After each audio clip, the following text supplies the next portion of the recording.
Salut tout le monde, j'espère que vous allez bien. Alors aujourd'hui on va se retrouver pour la vidéo pronostic des Survivor Series édition 2016 ainsi que mon avis en fait concernant la carte du show. Mais juste avant de parler des Survivor Series, je vais quand même faire une petite vidéo pronostic.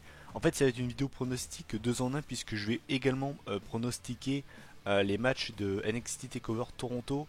Je vous rassure, pour ceux qui ne regardent pas NXT, ça va être très très rapide, ça va se faire en moins de 2 minutes top chrono. Donc je vais faire dans l'ordre. Donc Bobby Roode contre Ty Dillinger. Je m'attends à vraiment avoir vraiment un très bon match. Peut-être même le show stealer de la soirée. Même si ils ont réussi à monter Ty Dillinger d'un niveau. C'est vrai que pendant longtemps il était au rang de même pas mid-quart d'heure. C'était limite un jobber. Ty Dillinger. Là ils ont vraiment voulu le builder pour en faire quelque chose. Et ça j'ai vraiment bien aimé. Mais je vois quand même une victoire de Bobby Roode.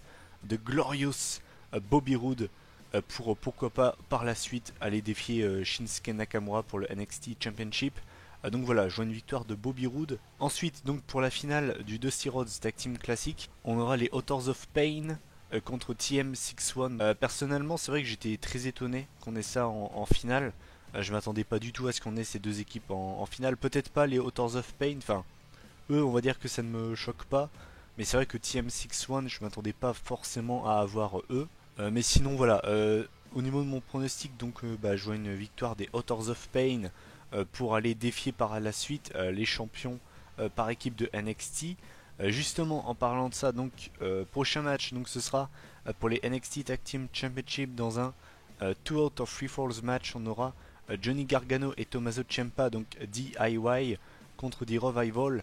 La revanche de NXT TakeOver Back to Brooklyn qui avait été absolument géniale. Donc là, je pense encore une fois qu'on va se régaler. Il n'y a pas de raison que ce soit un mauvais match. Je veux dire, voilà, ils nous avaient fait un match absolument génial lors du dernier NXT TakeOver. Et là, je pense qu'on va encore une fois se régaler. Et au niveau du résultat, personnellement, moi je pronostique une victoire de Johnny Gargano et Tommaso Ciampa. C'est une équipe que j'adore, c'est mon équipe préférée actuellement à NXT et je pense même dans toute la WWE. Et c'est pour ça que je disais ça. Par la suite, je vois bien DIY rentrer en rivalité avec les Authors of Pain. Ensuite, l'avant-dernier match du pay-per-view, donc ce sera pour le NXT Women's Championship. Donc on aura Asuka, la championne, qui va défendre sa ceinture contre la revenante Mickey James. Donc ça m'a fait très très très plaisir d'apprendre son retour. C'est une catcheuse que j'aimais vraiment bien, qui a marqué bien évidemment les fans de catch. Et ça me fait très plaisir de la revoir dans un ring de catch, surtout à la WWE. Je pense qu'on peut vraiment avoir un très bon match, honnêtement. Peut-être le match féminin de l'année. Et surtout, ce sera vraiment un gros moment émotion. Enfin, ça fera plaisir à, je pense, beaucoup de fans de la revoir. Mais je vois quand même une victoire de Asuka qui, à mon avis, n'est pas prête de perdre le titre. Donc voilà. Et enfin, le main event donc pour le NXT World Championship, donc on aura la revanche de NXT TakeOver Back to Brooklyn. Donc on aura Samoa Joe contre Shinsuke Nakamura. Je pense qu'on aura encore une fois un bon match. Moi j'avais bien aimé leur match lors de TakeOver Brooklyn. Là je pense qu'on va encore avoir un bon match entre les deux. Mais je vois toujours Nakamura conserver. En fait, je vois pas Samoa Joe reprendre le titre.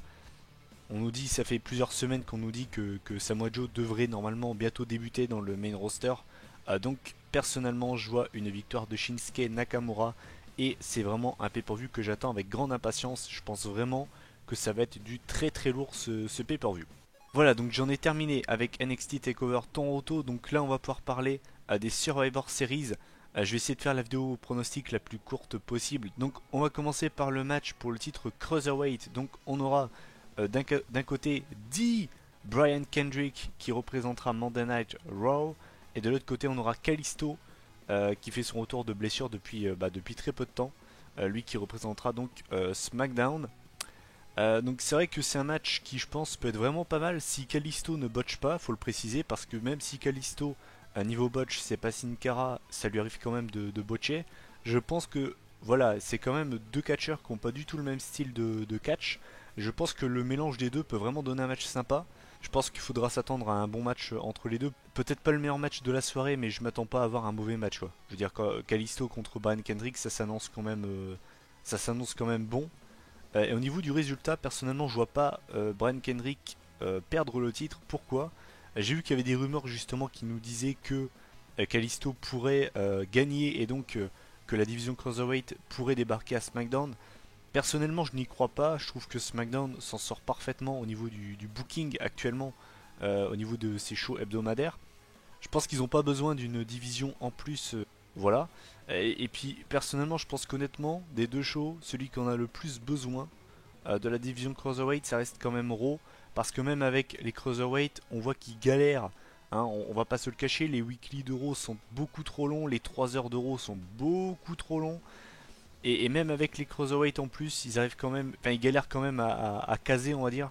Donc honnêtement, Raw sans les Cruiserweight, je veux même pas voir la gueule que ça aurait. Donc personnellement, je vois la division Cruiserweight rester du côté de Raw. Donc du coup, je vois une conservation du Brian Kendrick. Mais à mon avis, il faudra vraiment s'attendre à avoir un bon petit match entre les deux.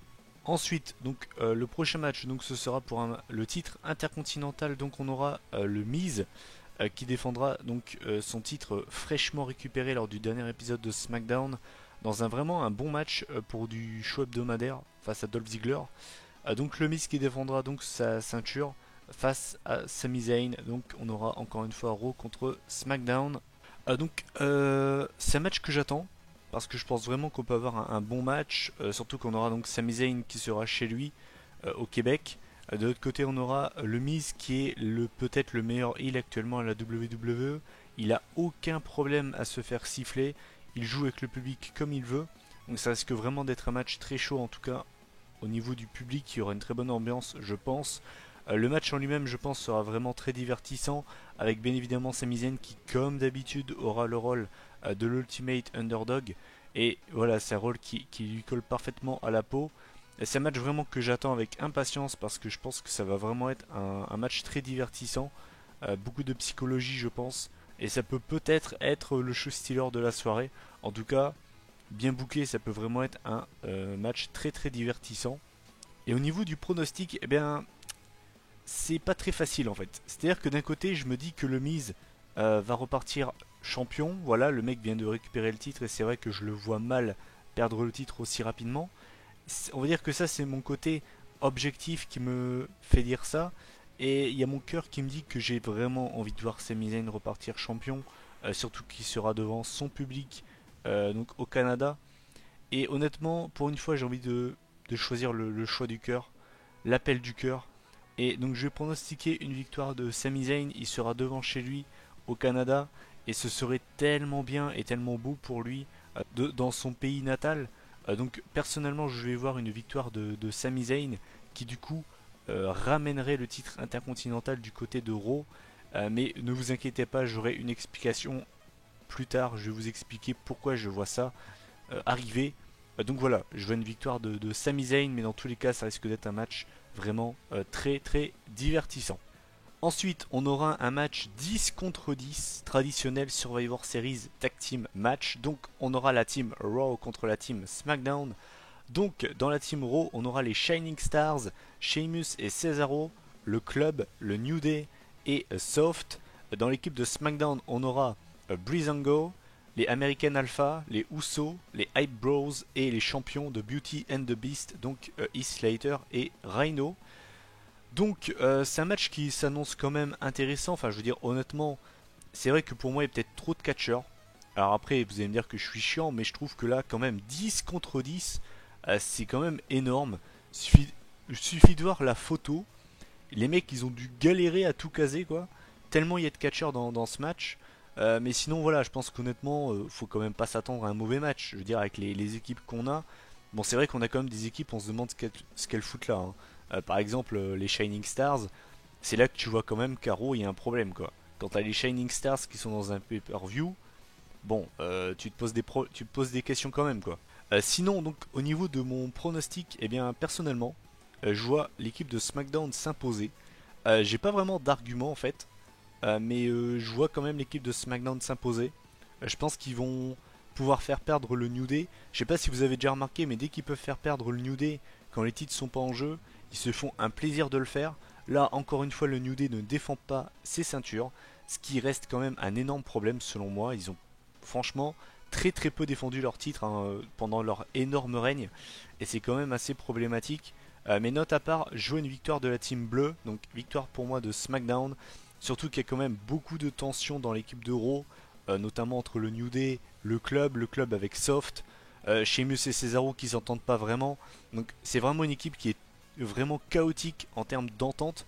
Et je dis pas que l'entente du côté de la team bleue est parfaite, mais vraiment du côté de Raw c'est du n'importe quoi. Donc je vois une victoire de la team SmackDown. Ensuite, le prochain match, donc encore une fois, ce sera un traditionnel Survivor Series Tag Team Match. Donc on aura la team Raw contre la team SmackDown encore une fois. Dans la team Raw, donc on aura Charlotte, Sasha Banks, Bayley, Nia Jax et Alicia Fox. Quand vous avez Alicia Fox qui est dans un pay-per-view, c'est là que vous vous dites quand même le niveau de la division féminine du côté de Raw. Bien évidemment, il y a Paige qui n'est pas là, il y a Emma qui n'est toujours pas revenue, il y a Summer Rae également qui n'est pas là, tout comme Tamina. Donc c'est vrai qu'il y a quand même des absentes, c'est vrai, hein. Mais c'est chaud quand même, quoi. Je veux dire, Alicia Fox, j'ai rien contre elle, vraiment, hein. Mais ça vous prouve quand même que actuellement la division féminine du côté de Raw, c'est vraiment chaud, quoi. Et du côté de SmackDown, donc on a Nikki Bella, euh, Becky Lynch, Alexa Bliss, Naomi et Carmella. À noter quand même une chose qui me fait assez rire, donc capitaine d'Euro Charlotte, qui est donc la WWE Women's Champion, rien ne me choque. Capitaine de la team SmackDown, Nikki Bella. Voilà. Je vais pas m'arrêter là-dessus parce que vous connaissez mon avis, je ne peux pas piffrer cette meuf. Mais encore une fois, vous allez pas me dire que c'est parce que c'est pas Madame Sina. Je veux dire, au bout d'un moment, faut arrêter quoi. Becky Lynch, qui est la championne, n'est pas la capitaine de son équipe. Où est la logique? Si on suit cette logique-là, ça veut dire que elle est championne, mais ça ne sert absolument à rien. Ça veut dire que son titre ne vaut absolument rien. Au bout d'un moment, voilà, faut arrêter quoi. C'est du n'importe quoi. Bref, donc mon avis donc encore une fois sur le match en lui-même, bah, personnellement je pense que ça peut donner un bon petit match, voilà. Certes il y a des women's dont je ne suis pas fan dans le ring, hein, c'est pas ça le problème. Mais je pense quand même qu'on aura un bon match et comme des women's talentueuses dans le ring. Et je pense que ça peut vraiment être un bon petit match bien sympa. Et au niveau du résultat en fait, et ben personnellement moi je vois une victoire de la team Raw. C'est vrai que ce serait assez drôle, je trouve, parce que vraiment, je trouve que la division Women's du côté de SmackDown est largement plus, peut-être pas talentueuse, mais largement mieux gérée en tout cas. Ça, c'est clair et net. Elle est tellement mieux gérée. Du côté de Raw, c'est catastrophique. Je trouve que l'utilisation des Women's du côté de Raw, c'est vraiment catastrophique. Mais personnellement, je vois une victoire de la team Raw. Et donc, à ce moment du show, ça ferait un partout. Et du coup, on aura la belle donc pour le dernier traditionnel Survivor Series Tag Team Match dont je vais parler immédiatement. Donc le dernier traditionnel Survivor Series Tag Team Match qui malheureusement ne sera pas le main event et pour moi c'est une énorme blague puisque je le rappelle quand même on est au Survivor Series. Ce match a un véritable enjeu au final puisque ça départagera très certainement le vainqueur qui va gagner entre Raw et SmackDown mais bien évidemment ce ne sera pas le main event malgré le fait que ce soit un Survivor Series Tag Team Match et qu'on soit à Survivor Series. Enfin bref, vous connaissez déjà mon avis là-dessus. Donc du côté de Raw, on aura Braun Strowman, Seth Rollins, Chris Jericho, Roman Reigns et le WWE Universal Champion Kevin Owens. Du côté de SmackDown, on aura Randy Orton, Bray Wyatt, Shane McMahon, Dean Ambrose et le WWE World Champion AJ Styles. Donc on va pas se le cacher, il y a quand même du très beau monde dans le ring. Personnellement, en termes de catcheur, hein, je suis plus fan de l'équipe de Raw. Parce qu'au final, le seul catcheur que j'apprécie pas, c'est Roman Reigns. Personnellement, Braun Strowman, je suis vraiment fan de ce qu'ils font de lui depuis quelques semaines. C'est vrai que pendant un moment, il a trop affronté, on va dire, des jobbers. Mais je trouve vraiment que depuis quelques semaines, l'utilisation de Braun Strowman est très très bien. N'hésitez pas à donner votre avis, je voudrais vraiment connaître l'avis des gens sur l'utilisation de Braun Strowman actuellement. Je parle pas depuis le début, on va dire, de son repackaging quand il affrontait des jobbers, mais vraiment depuis quelques semaines, ce que vous en pensez. Personnellement, je trouve vraiment qu'ils en font quelque chose de bien avec lui. Du côté de SmackDown, le fait qu'on ait Shane McMahon dans le match, c'est vrai que c'est un petit peu bizarre. J'aurais préféré Luke Harper. On aurait eu la Wyatt Family au complet du côté de SmackDown, ça aurait eu plus de sens, on va dire. C'est vrai que voilà, Shane McMahon dans le match, c'est un petit peu bizarre. Je suis pas spécialement fan de ça. Et puis bien évidemment, j'ai oublié d'en parler. Et je suis obligé d'en parler. Mais SmackDown aura bien évidemment James Ellsworth de son côté, puisque c'est donc la mascotte de la team bleue. Personnellement, je m'attends à un excellent match, vraiment. Je m'attends vraiment à avoir un très bon match, peut-être le meilleur match de la soirée. Vraiment, je m'attends à un très très bon match. Il y a du très très beau monde sur le ring, on va pas se le cacher. Il y a beaucoup de rivalité entre les deux teams, même dans les teams. Et ça va vraiment être un match qui pour moi peut-être pas le match de l'année, peut-être pas à ce point-là, mais l'un des matchs de l'année, vraiment. Je pense que s'il est bien booké, on peut vraiment se régaler. C'est un match que j'attends énormément. Et au niveau du résultat, personnellement, je vois une victoire de la team bleue, donc c'est-à-dire la team SmackDown, qui, je le rappelle quand même, alors ça je crois, je suis même pas sûr de ce que je dis, je crois pas que c'était officialisé, mais en gros, le show qui gagne, le show en fait qui repart vainqueur des Survivor Series, aura le droit d'aller piocher dans le roster adverse. C'est-à-dire qu'ils auront le droit d'aller piocher 2 ou 3 catcheurs si je me souviens bien. Et du coup, personnellement, si jamais c'est vraiment le cas, je vois vraiment pas SmackDown perdre en fait, dans le sens où quand vous voyez le roster de SmackDown, imaginez vous enlevez 3 catcheurs. Alors je sais pas qui, hein, mais vous voyez le roster de SmackDown, il est déjà très très limité. Je veux dire, il n'y a vraiment pas beaucoup de catcheurs à SmackDown. Si vous en enlevez 2 voire même 3, c'est chaud quoi. Alors que du côté de Raw, clairement il y a beaucoup de catcheurs. Il y a un roster beaucoup plus conséquent du côté de Raw. Et personnellement, moi je pense que vraiment, si SmackDown perd des catcheurs, c'est du n'importe quoi.